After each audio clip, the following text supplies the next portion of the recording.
This is TWiT. Well, folks, it's now my favorite part of the show. We actually get to bring in a guest to drop some knowledge on the TWiT Riot. And today we have Mike Bartels. He is Tobii Pro's Director of Marketing and for Research and UX. Welcome to the show, Mike. Hi, Lou. Great to be here. Thanks for having me. Now, this is a super interesting topic, but before we get to that, our audience loves to hear people's origin stories. Can you maybe take us on a short journey and what brought you to Tobii Pro? Yeah, absolutely. So my origin story, I was getting my master's degree in psychology. It was about 2005. And like a lot of students, I was looking for a way to make ends meet outside of the paltry teaching assistant salary. So I started working for a professor, had no idea what she did or what kind of research was going on there. But I quickly learned there's this thing called eye tracking, and it's this incredible technology where you're able to analyze visual attention, and it's used in all kinds of different contexts, from scientific research to commercial research to professional performance research, and I was hooked. So that was about 15 years ago, and I got into eye tracking right after I graduated and have been doing it ever since.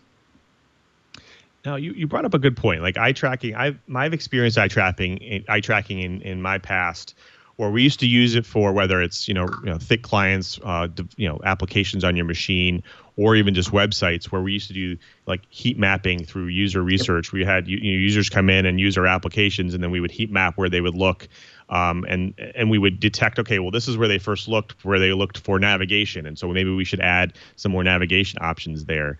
Obviously, that's just one part of the market. You alluded to a bunch of other parts. Can you maybe take us through some of the other applications here and what can help? Yeah, absolutely. So when I got started in eye tracking, it was a lot of what you have referred to as this sort of UX research, trying to design better websites that better support the human visual experience. In the years since then, eye tracking has become more affordable, more portable, and has applications just that run the gambit from, it's used in a lot of university sports programs to help with concussion prevention in football programs. It's used on assembly lines to make sure that the workers are following a safe and efficient process with what they're doing. It's still used in a lot of user experience and shopper research to determine, which products are most likely to be noticed on the shelf and make sure people can find signage and get around the store okay. But one of the most recent advances has been putting this technology into homes. So now the eye tracking systems can be very easily calibrated. We can send them to a sample of 100, say, streaming users in their own homes and have them wear these eye tracking glasses while they're using a streaming service, and then we can look at that data and determine how best to optimize the platform, where the usability issues are, and just generally to create more accessible consumer experiences and better ways to design and sell products. Now, obviously, we're big on privacy on the show, and our chat room kind of got in an uproar when you said, hey, go into people's homes. Now, these are predefined, pre-set up research studies, right? They're not just, hey, a random device in your house starts collecting eye tracking data, right? That's exactly right. And let me be a little more specific here. So this is a set of eye tracking glasses. This is Tobii Pro Glasses 2. And the cool thing is it has these illuminators and cameras built directly into the glass. And when somebody takes part in one of our studies, we ask them to wear these glasses as they're watching television or shopping in a store or using an app on their smartphone. And the glasses record their visual attention during that process. This is all opt-in research. These are participants who have been informed what they're taking part in and are being compensated for taking part in the research. So, we recognize that there are privacy concerns, but this type of research is not something that's going on without people's permission, and it's something that all our participants are informed of before they take part in a study. Got it. So what is the scale for something like this? Obviously, there's businesses in all parts of the market, whether there's medium, mom and pop shops, small business, all the way up to enterprise. Where do you see this laying? Is it everywhere? Could it be like, hey, I'm just developing, I'm building some, new manufacturing something small that goes into your house, and I'm small. I'm just a starter business, all the way up to enterprise. Is there price points to help with eye tracking in all different parts of the market, or is it just one? Yeah, absolutely. So we do have customers all across the spectrum of size of company. From the Googles and Toyotas and Coca-Colas all the way down to much smaller companies. The price point really depends on what you're hoping to learn and how big a sample are you hoping to capture. For example, we did a study with a toy manufacturer who wanted to test, participants in 8 different countries, 40 different cities, 100 different stores. So huge scale of research, huge analytical undertaking that took, half a year. And on the other end of the spectrum, you have customers who are just wanting to do kind of a starter study. Maybe they want to look at the visual attention of 8 of their employees while they're using a software platform, or 8 users of their app. And we do have much smaller studies and technologies that are more designed for those smaller scale operations and more basic types of research. So it does run the gamut. I would say that for the most part, this is something that's being used by established companies who have been around for a while, have a sophisticated research program, and can work eye tracking into the types of UX or consumer research that they're already doing. But it's by no means an exclusive club. Right. Yeah, I think a lot more retailers need to use this more. A lot of the stores are set up differently. People get lost. Marketing is badly placed. They could probably use this technology to help. One thing that you brought up that was really interesting, obviously, Toyota, car manufacturers. Toyota has their famous Toyota production system, really highly efficient. How are they using it here? Can you maybe tell us a little bit about that? Yeah, so we can't say too terribly much about how our customers are using it. There is one study that we did in collaboration with Toyota that I am able to talk about. And that was actually a consumer study about how people shop for Toyota cars in the showroom. So we set up a mock showroom with a couple of different cars, digital materials, printed brochures, signage. The participants in the study were able to get in the cars and kind of like check it out just as you would if you were in a real showroom. And their questions were, we can ask people what helped them make their decision about which car to buy, but what are they actually looking at in the showroom? What are they paying attention to? And are there differences across different demographic groups, different age groups in what they pay attention to as they make that decision? So that was a really cool study. We had some cool findings about, how much attention is actually paid to the dashboard inside the car. That was kind of the main thing that people are looking at once they're in the car. There were some cool findings about younger shoppers being much more likely to engage with the digital screens than older shoppers as they're evaluating the cars. So those are the kinds of things that we did in that study. Again, there are other research approaches that our clients are taking that I can't really get into too much detail on, but that's one that I am able to talk about. So we've been talking with Mike Bartels. He's the Director of Marketing Research and UX over at Tobii Pro. And we talked a lot about eye tracking, but I do actually want to bring in my co-host here, starting with Chee, because Chee, you've actually worked with this before, right? Yeah, it was quite a while ago. I was working with Dr. Martha Crosby, setting up a rig so that she could go and work with Boeing on measuring the effectiveness of the Boeing 777 glass cockpit. Now, that was quite a while ago. Now, I hear there's some really interesting studies out there, and I keep hearing rumors about how Major League Baseball used it. Mike, do you know anything about that study? There have been quite a few applications of eye tracking within sports across basketball, baseball, hockey, soccer, kind of all across the gambit. Could you be a little more specific about which study you're referring to? One of our previous guests in the close of the show made a comment that for some reason or another, men check out various parts of the baseball players before anything else. And yeah, it's almost like a codpiece effect is what I was told. Yeah, so I am aware of the study that you're referring to. This study wasn't actually conducted by Major League Baseball. I'm not exactly sure who did it, but there are some very serious and important research studies that eye tracking does, and some that are just a bit goofy.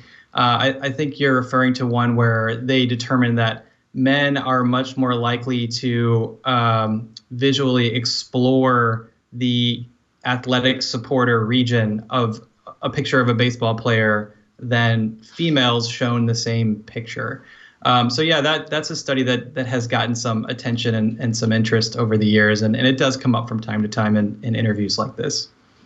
Yeah, sorry. I just wanted to show that eye tracking is not just human-computer interfaces. There's been eye tracking studies across a huge gambit. It's no longer super, super expensive. In fact, maybe we ought to go and ask you, what would it take for our viewers to go and get started with Tobii on doing an eye tracking study of their own? Yeah, it's a good question. So like I said, the range of hardware, software, services that are available are, it's quite a range, because it depends quite a bit on what you're doing and what equipment you're using and how many locations and all of these things.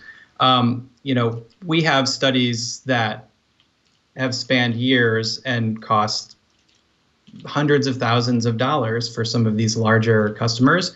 And we have studies that are $5,000 or less.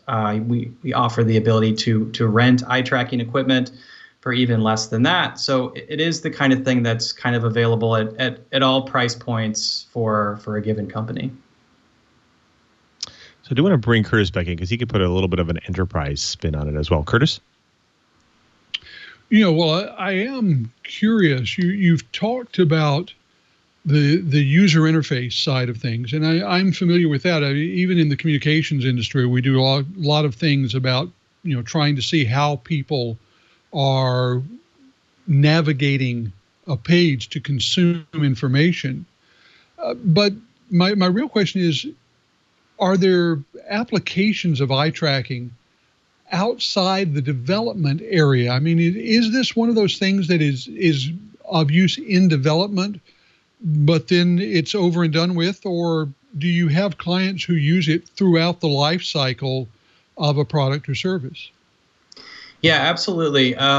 So you're correct to point out that during the development of an application or a website, that's an excellent time to use eye tracking, and it's a very common time that eye tracking is used. But we do have a lot of customers who they either do sort of iterative testing, so they'll test during the design phase, and the learnings that they have about navigation and communication and content from that eye tracking study will inform their design.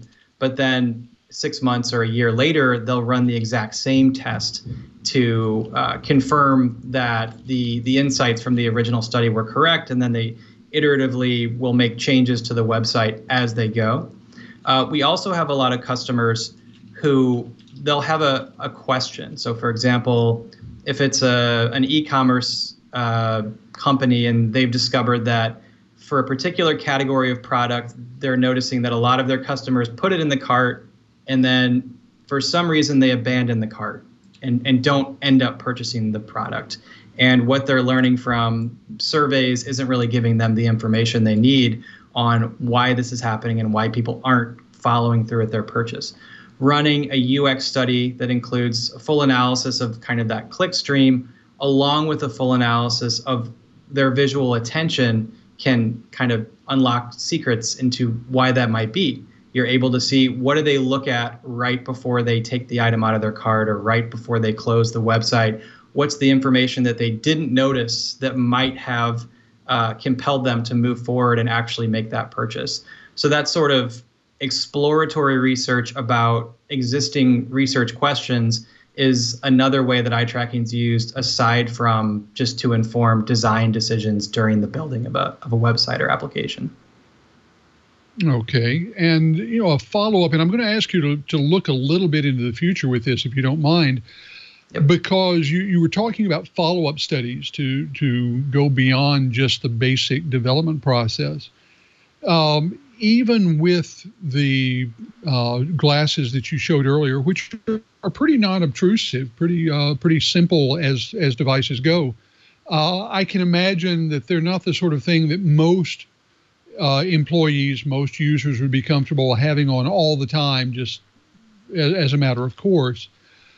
But if you look at things like augmented reality, mixed reality, virtual reality, whichever of those realities you want to talk about, I can imagine a scenario where those kind of devices do have eye tracking built in. And so eye tracking could conceivably become much more regular in the way that we now get things like time on site and click count, click through, all of those things.